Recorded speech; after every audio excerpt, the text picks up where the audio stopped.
तो नमस्कार बच्चों, कैसे आप सभी। आशा करते हैं कि बढ़िया होंगे।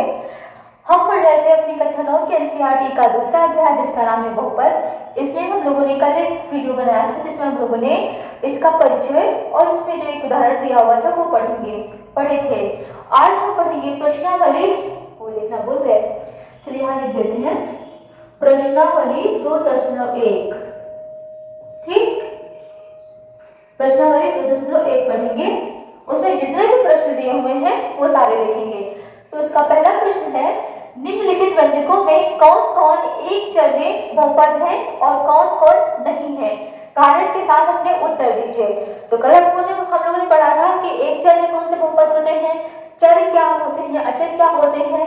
ठीक है, तो आज इस प्रश्न को हल करते हैं। देखते पहला प्रश्न दिया हुआ है 4x² माइनस 3x और प्लस का 7।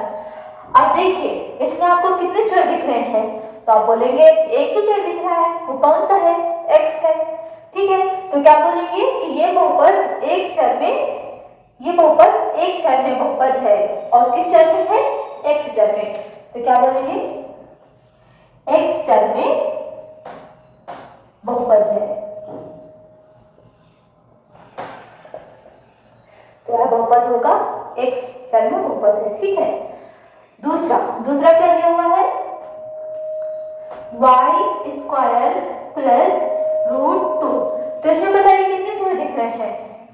इसमें भी आप बोलेंगे एक ही चर दिख रहा है, वो भी कौन सा, y है। तो ये भी एक चर में बहुपद हुआ कि नहीं हुआ, तो ये भी एक चर में बहुपद होगा, है ना। एक चर y में बहुपद है। ये दोनों समझ में आ गए। अब तीसरा देखिए, पहला वाला एक ही सेट में बहुपद है और दूसरा भी बहुपद है लेकिन किसमें, y में। तीसरा देखिए क्या दिया हुआ है,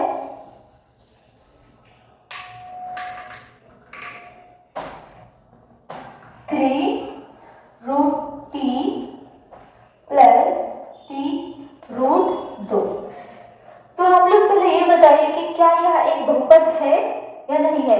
चर तो एक ही दिया हुआ है, t दिया हुआ है, ठीक, लेकिन क्या यह बहुपद है।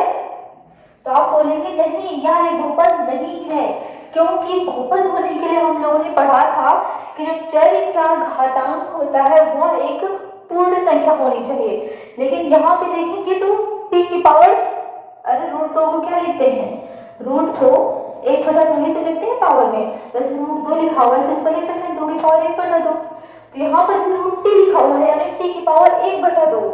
क्या 1/2 एक पूर्ण संख्या है, तो आप बोलेंगे नहीं, यह एक पूर्ण संख्या नहीं है। तो जब यह एक पूर्ण संख्या नहीं है तो यह एक बहुपद ही नहीं हुआ, यह बहुपद नहीं है। क्यों नहीं है, कारण लिख दीजिए, कारण लिखिए क्यों नहीं है भाई, क्योंकि t की पावर 1/2 है जो एक पूर्ण संख्या नहीं है। t का घातांक कितना, 1/2 है जो एक पूर्ण संख्या नहीं है। और बहुपद होने के लिए जो घातें होती है वो हमेशा पूर्ण संख्या में होनी चाहिए। ठीक, तीसरा ये हो गया। तीसरा हमने क्या पढ़ा कि यह एक बहुपद ही नहीं है, तो एक चर में है या नहीं है तो बात ही छोड़िए। चलिए चौथा देखिए, चौथा है y प्लस 2/y। अब बताइए क्या यह एक बहुपद है, एक चर तो लिखा हुआ है, y लिखा हुआ है, लेकिन इसको अगर थोड़ा सही तरीके से लिखें तो इस तरीके लिख सकते हैं y प्लस 2 और ये y पावर यहाँ पे 1 होती है ना, बटे में है। जब इसको बटे से ऊपर लेके जाएंगे तो पावर क्या हो जाएगी, माइनस में हो जाती है। तो यहाँ पर भी पावर क्या आ गई, -1 आ गई। अब -1 क्या पूर्ण संख्या है, तो आप बोलेंगे नहीं, तो भी एक बहुपद हुआ कि नहीं हुआ, बिल्कुल नहीं हुआ। यहाँ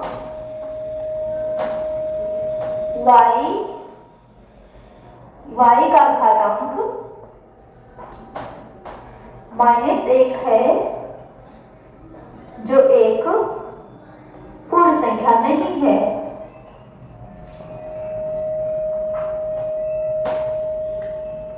नहीं है, अतः यह भी बहुपद नहीं है।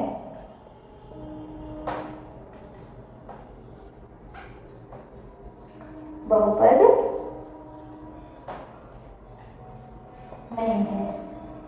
ठीक, ये भी आप कारण में लिख देंगे कि यह भी एक बहुपद नहीं है, क्योंकि इसमें जो y की पावर है वह -1 है, y का घातांक -1 है। चलिए भी लिख लीजिए। फिर पांचवा देखते हैं।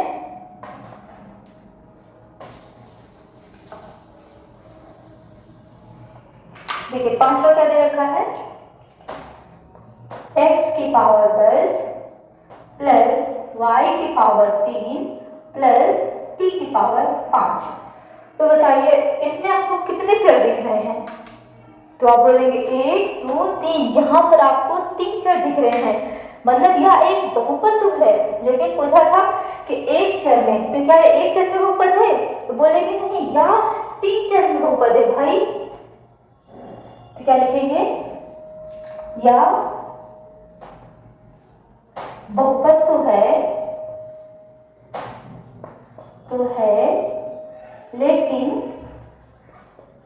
एक चर में बहुपद नहीं है। एक चर में बहुपद नहीं है। यहाँ 3 चर x, y तथा t है, अतः यह 3 चर में बहुपद होगा।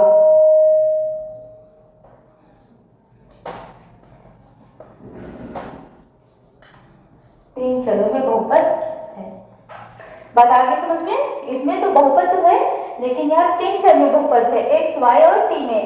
एक चर में बहुपद नहीं है। तो ये 5 सवालों में जो दिनों में इसमें आपने क्या सीखा कि ये तो बहुपद है, एक चर में है, पूछा था तो हाँ ये वाला है, एक चर में है। ये भी एक चर में बहुपद है, इसमें भी एक चर दिया हुआ है। लेकिन t यहाँ पे एक चर तो है, लेकिन यह बहुपद ही नहीं है। सिर्फ ये भी एक बहुपद ही नहीं है, और यह बहुपद तो है लेकिन एक चर में नहीं। ठीक, तो यह हमारा पहला प्रश्न को समझ में आ गया होगा आप लोगों को। अब बढ़ते हैं दूसरे प्रश्न की ओर। चलिए बढ़ते हैं अपने दूसरे प्रश्न की ओर। प्रश्न दूसरा है, निम्नलिखित में से प्रत्येक में x² का गुणांक लिखिए। तो कल हमने आपको बताया था ना गुणांक कैसे लिखा जाता है। चलिए देखते हैं। इसमें पहला जो बहुपद है वो है 2 प्लस x² प्लस x। इसमें देखिए हमको लिखना है x² का गुणांक। देखिए इस x² कहाँ पे दिख रहा है, ये है। तो गुणांक वही होता है जो इसके साथ जो गिनती में कोई नंबर दिया होगा और उसके साथ जुड़ा होगा, वही हमारा गुणांक होता है। तो यहाँ पर देखिए x² के साथ कितने नंबर दिया है, तो आप बोलोगे एक को नहीं दिया है। हमने कल ये बताया था कि भले किसी चर के साथ नंबर ना दिया हो, लेकिन उसके साथ एक हमेशा रहता है, क्योंकि किसी भी संख्या में आप एक से गुणा करेंगे तो हमको वही संख्या मिलती है। अगर एक का गुणा x में करेंगे तो भी हमको x ही मिलेगा, अगर x² में करेंगे तो भी x² ही मिलेगा, एक का गुणा 2 में करेंगे तो भी हमको 2 ही मिलेगा। इसलिए एक लिखने की जरूरत नहीं पड़ती है। बात आगे समझ में? तो यहाँ पे लिखेंगे इस बहुपद में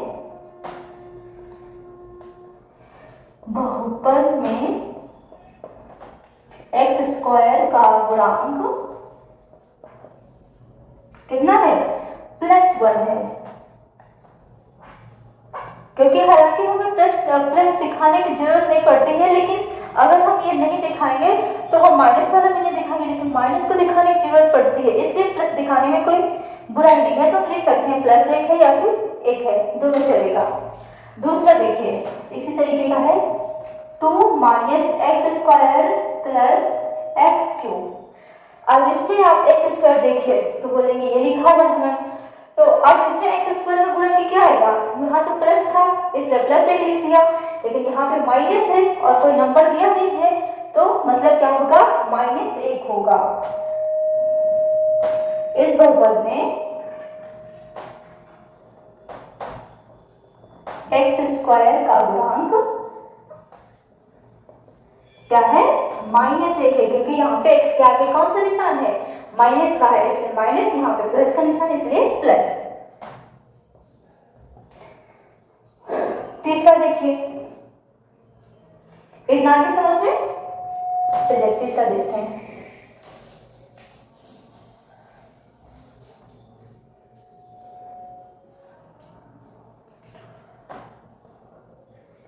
पाई बटे 2 एक्स स्क्वायर प्लस एक्स।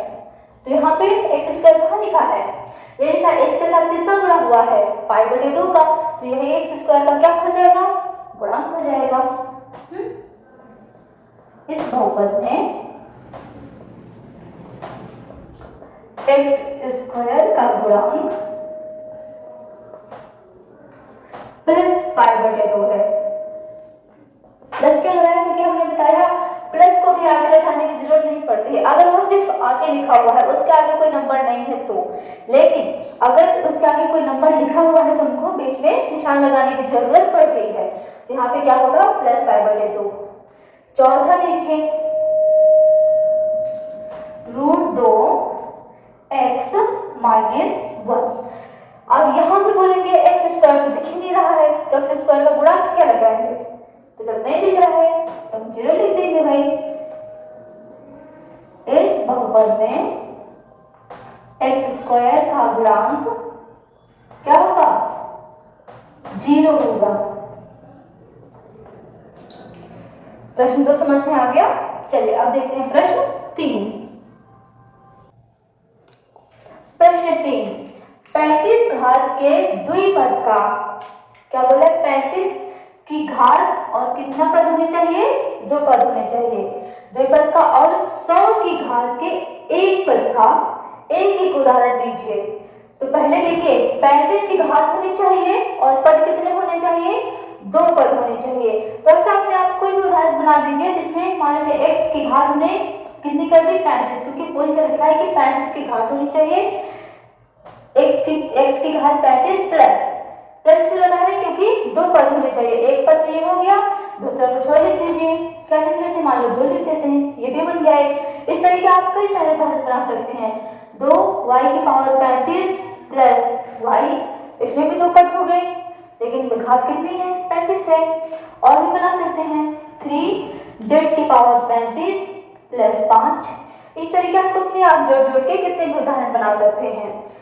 दूसरे में क्या बोला, घात कितनी होनी चाहिए, 100 होनी चाहिए, लेकिन यहाँ पे एक ही पद होने चाहिए। यहाँ पे बोला 2 पद होने चाहिए, हमने 2 सब में पद लिखे हुए हैं, लेकिन वहां पे सिर्फ एक पद होना चाहिए, और घात कितनी होनी चाहिए, 100।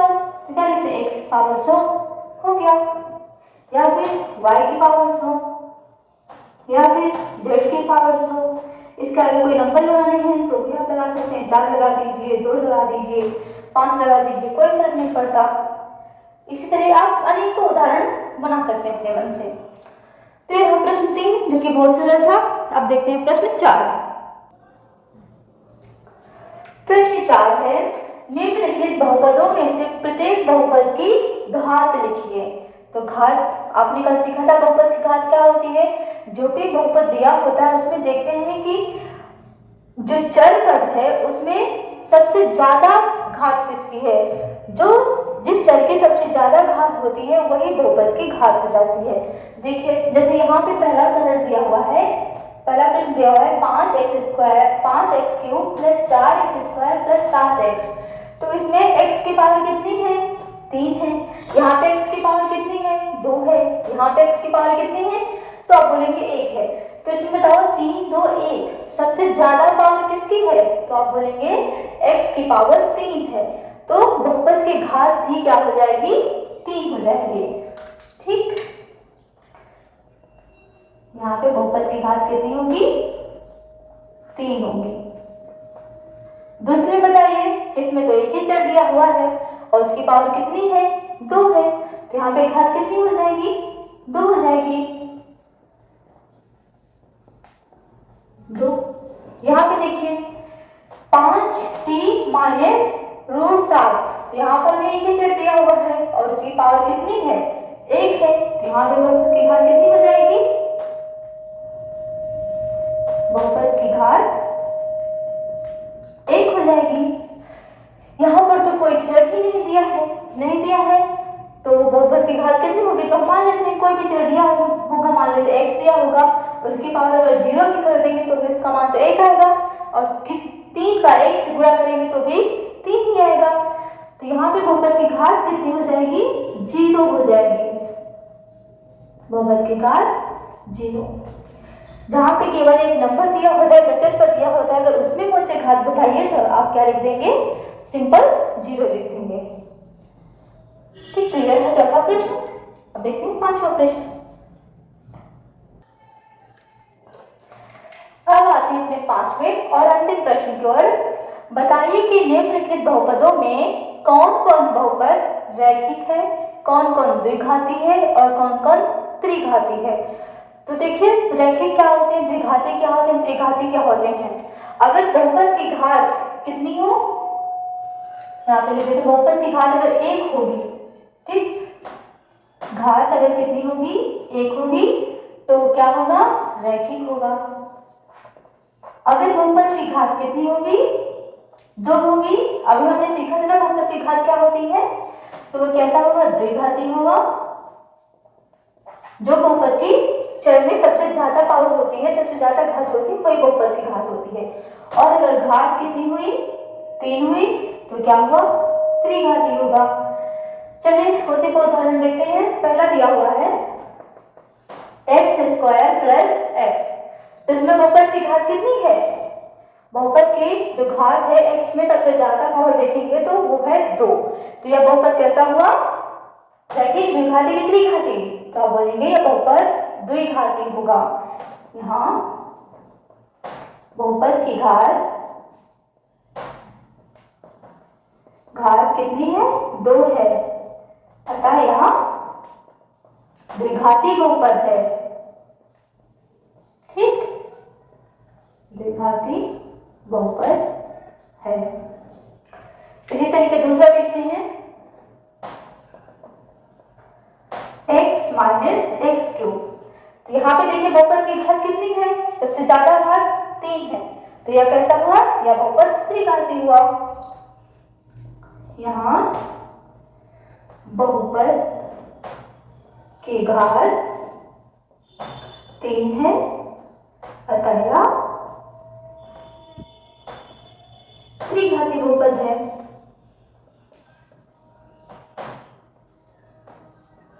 बहुपद है। दो देख लिए, चलिए तीसरा देखते हैं।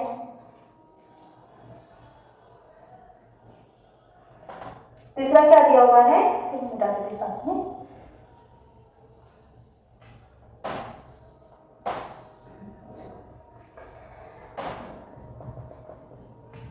y + y² + 4।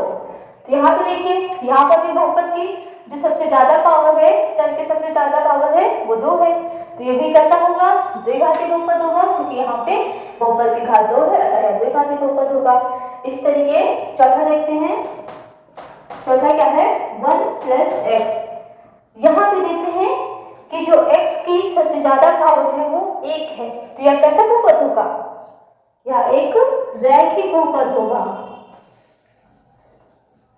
बहुपद की घात 1 है, अतः यह रैखिक बहुपद होगा।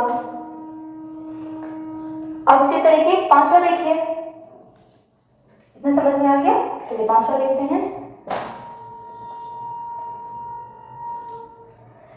पांचवा क्या है, 3t, और छठवां क्या है, r²। तो 3t में देखिए यहाँ पे जो पावर है t की वो 1 है, अगर 1 है तो यह बहुपद कैसा होगा, रैखिक होगा।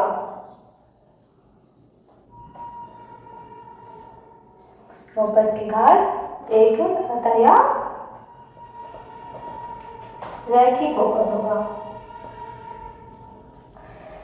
r² में यहाँ पे बहुपद की घात कितनी है, तो आप बोलेंगे 2 है, 2 है, तो यह बहुपद कैसा हुआ, द्विघाती हुआ।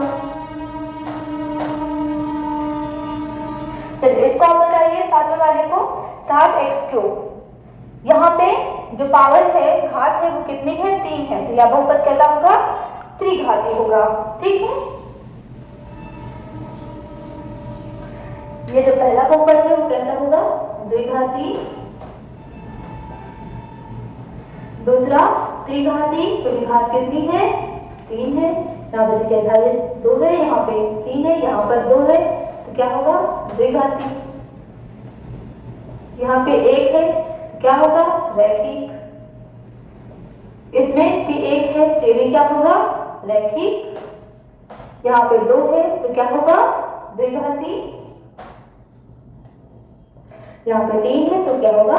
त्रिघाती। तो आशा करते हैं कि ये वीडियो आपको समझ में आया होगा। अगर आपको अच्छा लगा हो तो इसको लाइक कीजिए, अपने दोस्तों के साथ शेयर कीजिए और चैनल को भी सब्सक्राइब कीजिए। धन्यवाद।